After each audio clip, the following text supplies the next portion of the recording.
I pulled off what I thought was the ultimate prank on my girlfriend's family trip, and now she might actually break up with me over it. So this past weekend was the big camping trip that my girlfriend, 23 female, would be taking with her and her family. It would consist of her parents, her younger sister, her aunt and uncle, and her 3 cousins, and it was a big family trip that was being planned for cooler weather. My girlfriend told me all about where they would be camping, and I decided to take advantage of that knowledge. I, 24 male, visited my girlfriend's house to say goodbye to her and wish her a fun trip, and when they all took off in their cars, I got in my car and drove to the campsite that they would be staying at. I know the area pretty well, and I was able to find a spot to hide my car from view, and I was able to navigate the woods and keep an eye on them while remaining hidden from view. When it came to nighttime, I put on a Chewbacca costume and ruffled it up a little to make it look wild and untamed. While the family was gathered around the campfire, I started to rustle the bushes. The family noticed, but they didn't think much of it. Then I started to make growling noises. The family was getting noticeably freaked out, and then my girlfriend's uncle started to walk towards where I was hiding. As soon as he got close enough, I jumped out from behind the bushes and started making roaring noises while running around acting like a Bigfoot. I shook their tents, threw lawn chairs around, and chased after some of the cousins. I heard my girlfriend's dad yell, "Get the gun." And that's when I knew I had to end the prank. I took off the costume, revealed myself, and the entire family was pissed. Long story short, I got yelled at by almost all of her family, and the noise attracted the campsite manager, who kicked me out after hearing what happened. Today I heard back from my girlfriend for the first time since the prank, and she said that she's seriously considering breaking up with me. She just said that she needs some time to think and that she'll let me know when she's made her decision. Now I'm just left wondering what I do. I'm thinking that I need to pull off a major apology, and I need some advice on what to say to save this relationship. First update, I'm honestly really embarrassed and humiliated about this update. I almost considered not even posting it, but I feel the need to vent and express my frustrations in some way, so here it is. I really hope you don't think too badly of me and you understand what I'm going through after last night. Last night, my girlfriend's family was holding a barbecue in their backyard, and my girlfriend was able to talk her dad into inviting me. He was originally against the idea of me coming, but he was willing to let me come so long as the first thing I do is offer a genuine apology for the prank that I pulled on all of them. I arrived in their backyard, and everybody that I pranked at the campsite was sitting at a table, and they were all clearly waiting for me to arrive. I sat down next to my girlfriend and I began my apology. I stated that my prank was badly timed, immature, and thoughtless, and I apologized for ruining their camping trip that they had apparently been planning for some time.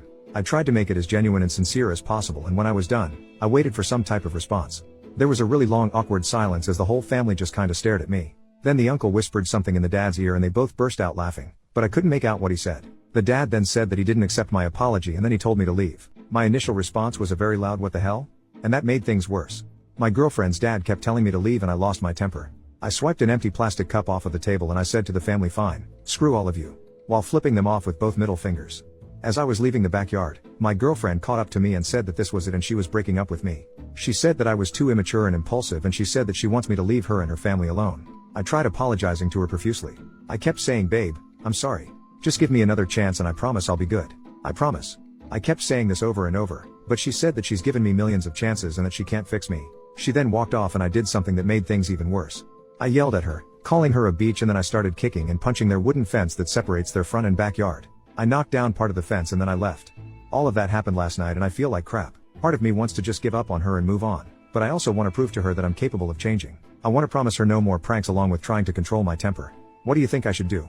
Edit, her father hasn't contacted me about the fence, but I'm worried that he's going to come after me eventually. What kind of trouble can I get in? Second update, simply put, I can't stop thinking about my ex-girlfriend. I can barely eat, sleep, or do anything that used to make me happy. Last night I watched my first ever hockey game and I was excited about that a few months ago, but now I don't even care. I spent the whole game thinking about my ex and how she broke up with me. She's all I think about right now, and I feel like putting in one last effort in making her see that I'm a better man. What should I say to her? What can I do to get her to come back to me?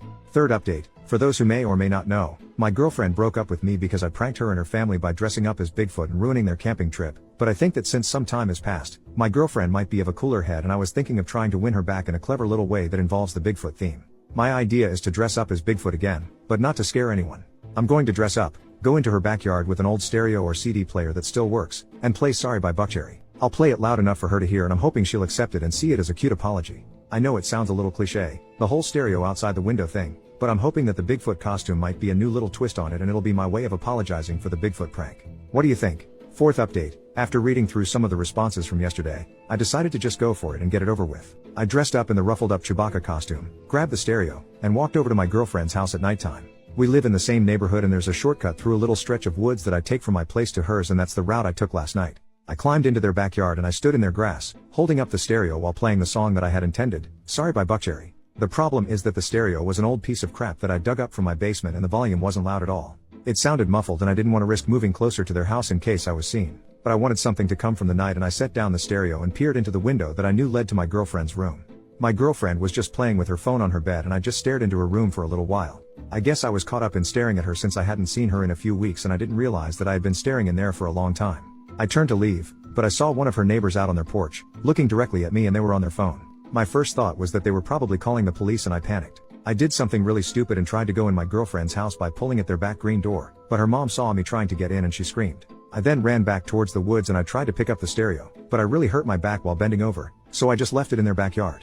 The back pain was also shooting down my left leg and I had to limp away from the house, and I limped through the woods back to my house while also cussing at myself over how messed up my plan was. The worst part is that this morning, my girlfriend called me and left a message on my phone. She said that she knows it was me at her house and that she's only giving me one final warning before she talks to the police about harassment charges as well as a restraining order. She says that she's never getting back together with me and she told me to move on. Now I'm really depressed, which is how I've been feeling in the past few weeks. I'm physically hurting from my back and leg pain, and I'm emotionally hurting from my girlfriend's words. I'm just really upset and pissed off. What should I do? Fifth update, my ex-girlfriend left me a message on my phone threatening me with a restraining order. It's just a threat at this point, but I still want to know what happens to my record if she were to file one against me. Will it give me a criminal record and officially list me as a stalker? Is it something that appears in a background check? I just want to know how this will affect things like me getting a job or something like that. Would this affect me nationally, or just in my hometown of Denver, Colorado? Sixth update, I won't go into detail, but I left a stereo of mine at my ex-girlfriend's house and this morning I got a text from her dad. It was a picture of the completely destroyed stereo next to a baseball bat and the message read, "That's your head if you come near my house again." I want to know if I can actually take action against him for this. He destroyed my stereo and threatened to bash in my head with a baseball bat. What actions can I take? Seventh update, I've spent the past few weeks thinking about how I can possibly get back together with my ex-girlfriend, but I've decided to just move on. She doesn't ever want to get back with me and I've caused enough trouble with her family as a whole. I need to get over her and I don't know how. My older brother has a wedding in a few days and it being a romantic occasion is really going to mess with me emotionally, especially since me and my ex were planning on attending together. It hurt even more to see that my ex was selling her dress and posting about it on Facebook. I can't get over the memories and all the time we've spent together, and it hurts knowing that I lost her because of my immaturity and stupidity. How do I get over her? She's literally the only thing on my mind and it has to end. Help me out please. Eighth update, I know that most people have seen my previous posts on here regarding me and the issues with my ex-girlfriend and her father. He's already threatened me violently and as of last night, he's called the cops on me and now I'm awaiting a court date here in Denver. So basically, last night was obviously Halloween, and while I normally don't trick or treat at my age, I ended up taking my little cousin out around the neighborhood while my parents and hers were at a Halloween party. I also figured that I would wear my Chewbacca costume since I wanted to dress up and I didn't have any other last minute costumes. We walked around our neighborhood for a little while and we ended up on the same block as my ex-girlfriend's house. I knew it was only an inevitability that we would cross her house, but I honestly wasn't worried about it. I figured that her dad may not even be out to see us and all I'm doing is trick or treating. We ended up walking by her house and of course, both of her parents were sitting by their garage with a bowl of candy to hand out. I tried to grab my cousin and make for the opposite direction, but it was too late. I heard my ex's dad yell, "I see you," and he clearly recognized me. I just grabbed my cousin and we made our way back to my house without looking back at my ex's house. We got home, but almost an hour later, the cops arrived and they told me that my ex's dad wants to press charges on me for stalking and harassment. I'm currently awaiting a court date and I think this is all bull crap. I didn't have any premeditated plans to go near their house, nor did I have any intent with their property. I was simply trick or treating with my cousin and we just happened to come across their home. The dad simply acts as if he's king of the block and he can dictate who walks in the area. What can I do to prepare for my court case? What arguments can I make? I wasn't stalking the house last night and I wasn't planning on doing anything. I simply walked by it while trick or treating and the dad threw a fit. What can I do? Ninth update, it's been a little over a month since my girlfriend broke up with me over a prank that was admittedly my fault. It was a dumb, immature move on my part and I've accepted the consequences. That being said, I'm now in serious legal trouble over what happened a couple of nights ago on Halloween. Last night, my ex texted me and she was clearly drunk. A lot of her texts were either gibberish or in poor grammar, but I could make out what she was communicating. Basically, she was celebrating me having charges pressed against me and she was texting stuff like "I hope you rot in jail and lock him up." I responded with texts of my own. I called her names like CNT and Beach, but she obviously didn't seem fazed. But simply sending her some mean texts isn't enough for me. I honestly think that she has some nerve to kick me while I'm down, while all she has to do is just stay on the sidelines while daddy does all of the work. I've spent all day thinking about how I can get back at her over this. Part of me thinks that I should just wait until I'm done going to court, but I also want to strike back while the event is still fresh. I'm thinking of one final prank. What should I do? This is when the OP deleted his Reddit account and we will never know if he showed up to his court date in a Bigfoot costume.